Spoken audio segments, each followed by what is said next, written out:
waxaa jiri jiray nin aada bakhayl u ah. ninkaas bakhaylka ah bakhaylnimo iyo gacan adayg heerka uu ka gaadhay ciyaalkiisa mid ka mid a hadduu banaanka wax ka soo cuno ama intuu isaga meel u raaco cunto la siiyo uu cuntadaa cuno, ilmahaasi wuxuu seexanayaa banaanka wax ka soo cunay 3 beri cunto la-aan, casho la-aan. yacni gurigiisa cuntada taallaa way xadidan tahay, waqtiyada wax la cunaa wuu xadidan yahay. waxaa laga yaabaa casho inta caawa la cuno maanta dhan in la iska joogo beri oo dhan aan waxba la cunin, haddana hameen daba casho la cuno. marka ilmaha ciqaabta uu ku ciqaabi jiray maxay ahayd? qofkii banaanka wax ka soo cuna inaan 3 beri casho la siirin ama 2 hameen ugu yaraan oo gaajo lagu ciqaabayo. oo ilmihiisa yacni wuxuu baray banaanka inayna wax ka soo cunin. ilmihii guriga way ku gaajisan yihiin Soomaha, isaga hadday raacaan ama isagoo isla socdaan ilmihiisa qof uu ku yidhaahdo kaale waxaan idin siinayaa cunto ama cuntadan kaale cuna ama soo dhawaada haddii la yidhahdo, waa inuu ilmuhu iska dhigaa sida wax aan cuntadan arkaynin oo kale. waa inuu iska dhigaa sida cuntadan inuuna u baahnayn oo kale. sharcigaasa u dejisnaa. nin deriska shay uu ka soo qaatay buu rabay inuu u celiyo marka xilli fiida ninkii waxaa raacay wiil yar u dhalay. sidaa wiilkii yaraa iyo aabihii markay gurigii u galeen waqtigii cashaday ahayd yuu ninkii yidhi soo fadhiistaa lawaadna sii badan tihiin, lawaad cimri dheertiin. maxaa la dhihi jiray sodohdaabaa kuu roosoo lama dhaho qofka isagoo cunto la cunaya meesha yimaada. soo fadhiista kaale wuxuu hi adiga wiilkaagu ila casheeyo. odaygii meeshiibuu fadhiistay isagoo ixtiraamaya ninkan deriska ele kaale soo fadhiista adiga wiilkaagu ila casheeya. laakiin ma doonayo inuu wiilkiisa yarka cuntadan cuno. wiilkii saasuu u fiiriyay indhuhu ku gubay, yacni cuntadan ha cunin camal. wiilkii yaraa halkaasoo kale u fadhiistay isagiina waxa cuntadii cunayo iska dhigo saasuu u yartaataabtay. ilmihii yarka ahaa baa wuxuu arkay ninkii isagoo saxankii fiirinaya. marka ilaa waa ilmo yaroo baahi soo gaajaysanay. ninkii wuxuu yiri marka maxaa dhacay? maad cuntada cuntid? maxaad u fiirinaysaa? gaajaa ku haysay waan ku ogahay adeer, cuntada cun. cunugii yara markaas wuxuu fiiriyay aabihii buu fiiriyay, cuntadiina wuu fiiriyay. ilin baa kasoo daadatay marka ilmihii yaraa. ilin baa indhihiisa soo dhaaftay, uu kantarooli kari waayey, uu celin kari waayey.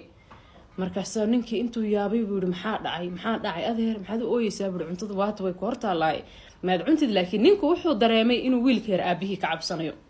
aabahani hadhow guriga marka la tago unbuu ilmihiisa yar ciqaabaya, ma ahana dadka hortooda inuu kula hadlo ma rabo.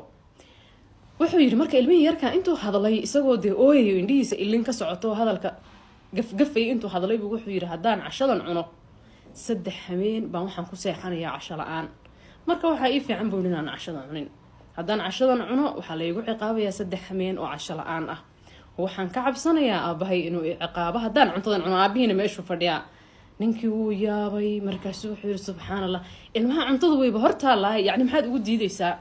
aabihii markaasa intuu hadlaybu wuxuu yidhi cun waad i dishay, waxaadna ii dishay casho darteeda, iska cun buu yidhi cuntada. cajiib. dad fara badanoo haddaba sidaas u dhaqmaa jira oo ilmahooda ka xarima banaanka markay u baxaan ama qof ay u wareegaan ama dariska ay u tagaan inay wax ka soo cunaan. oo haddii ilmahan iyo waalidkii isagoo isla socdo meel ay tagaan oo wax la siiyo, xilligaa waryaa waxaan dhig ma dhahayo, dadka hortooda ma dhahayo dhig. isagoo dadkaa qadarinayo wuxuu leeyahay cun ilmaha cun. guriga marka la taga hadhowna feedhuhu ka tumay wuxuu leeyahay maxaad guriga markaan joognay aad wuxuu cunta. dabeecadda noocaasa dad kale marka ma wanaagsana. waa dadka noocaas u dhaqma ma fiicna. haddii waxaan wax ilmaha ama dhibayo uu yahay ama wax ku kicinaya ama caafimaadkiisa aan u wanaagsanayn, caadi dadkoo meesha jooga la hadal ilmaha waxaan iska daa kuma wanaagsanay ama wax ah loo keeno dheh.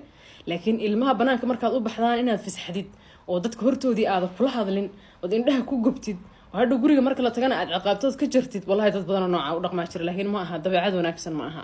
cunugaa yar aabihii baa wuxuu ku sameeyey imtixaan. cuntuu siinayay kadibna wuxuu arkay sida ilmahan yari uu mashquul ugu yahay oo saaid yacni ihtimaamka uu u siinayo shaashadan. taleefon buu daawanaya, cuntuu afka u gelgelinayay. hadduu la hadlayo hadalkiisa ma maqlayo, hadduu cuntada ka daahiyo, hadduu isla markiiba afka u geliyo, waxba ilmaha yar ma dareemayo. yacni ilmaha yarba ihtimaamkiisa dhan wuxuu ku maqan yahay shaashadan. uu ilmaha yar ku maqan yahay attentionkiisa dhan shaashadan uu siiyey. wuxuu sameeyey marka si kasa qaadadiibuu afka kasoo bixinayaa, saasuu saxanka u dhexgelinaya, kadibna afku cunug yarka u gelinaya. qaadadii oo ibarade wayna cunta ku jirin, afku kala qaadaya, afku isku qabanaya. wax yar kadib haddana saxanku qaadada ku celinaya, qaadadii oo ibarbu haddana afka u gelinaya.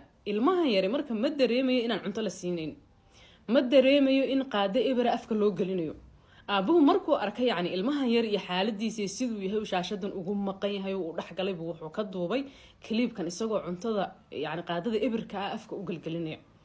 taas waxay ku tusinaysaa marka ilmaha yarka markuu shaasho daawanayo waxa hareerihiisa ka dhacayo dhan inuu la soconin haddaad hadlayso uuna ku fahmaynin waxaad u sheegayso uuna maqlaynin maskaxdiisa kaliya waxay qaadanaysaa uun shaashadaas iyo waxa ka socda iyo shaashada iyo waxa ku dhex jira bas sida maskaxda ilmaha ay shaashada uga dili karto ama sida yacni shaashadani ilmaha ay u mashquulin karto bay arrintani ay ina tusinaysaa ilmaha markay yaryar yihiin waxa wanaagsan shaashadaha in aad looga yareeyo hadday tahay TV hadday tahay iPad hadday tahay computer telephone wax walba in laga yareeyo yani in laga yareeyo ilmaha hadda jooga shaashad horta lagama ilaalin karo laakiin intii laga yareyn karo laga yareeyo inta laga yareyn karo in laga yareeyo sababtoo ilmuhu maskaxdiisu way yar tahay wixii lagu badiyo un baa qaadanay wixii lagu badiyo un bay qaadanaysaa wixii lagu badiyo un bay safgaraynaysaa kolba waxaas maskaxda ku badan buu ilmaha yar qaadan karaya لأن عنقان هذا قاعدة إبرة أفكار لو قلقلينيا ما دريمي قاعدة إني إبرة أفكار لو قلقلينيا ما أرنا عنت إيه مسيني يسد قاعدة وإبر ما بدريمي بقى أفكو كلا قاعدة قاعدة إبرة أفكيس القلنيا ولا قصو علنيا ما ندريمي ساسيتها